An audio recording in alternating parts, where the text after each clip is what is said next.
Just a really quick rain vlog as I come back to my house. As you can see, there's actually a lot of rain on the roads, and I walked by it earlier. I didn't show you this, but on that baseball field, it is literally flooded over. So Little League practice is gonna have to be canceled today. I mean, it's just extensive as to what's happened. We've had over an inch of rain since 4 o'clock on Saturday, and while a lot of it came down in the initial round of thunderstorms, we had some more rain overnight, and it's picking up too, as you can see. You know, it's coming down at a decently hard rate, hence why you have all this rain on the side of roads. This rain is much needed for the region, I will say that. You know, it was a dry summer with all 3 summer months experiencing precipitation that fell pretty shy of average. July came closest, and even that was from isolated severe thunderstorms. Now, where I live, July actually wound up being slightly wetter than average because of the storms on the 31st that had so much rain. But by extension of that, that also meant that August and June were drier in my area. So it about balances out. We only had about 60% of normal precip during summer, and it's been very dry recently. We had a nor'easter come through when I was going down to Delaware on August 20th and 21st. Got almost an inch of rain out of that.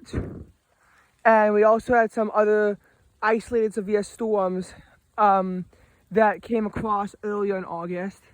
But since then, we had maybe, a tenth of an inch of rain come down, night of the 28th into the 29th. That's all we really had. You know, we barely had any precipitation to speak of. And as November 4th and 5th, we had some storms, but they mostly missed my area. So it's nice that we're actually getting some real precipitation to come our way. And the grass is looking a bit more lush now. Here's what you gotta understand though.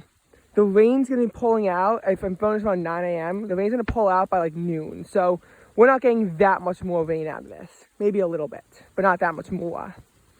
And as much as it's been good that we've been having all this rain, you know, come down now, you gotta recognize the fact that it's not gonna rain for probably the next 10 days after this. It's gonna be really dry, and there's not gonna be a whole lot of opportunities for there to be rain.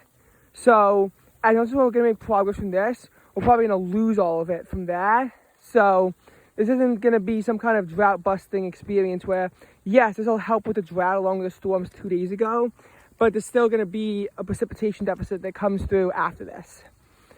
However, this September shouldn't be as dry as last September. I already think that in most of the metro, it's already clinched to be wetter by this point.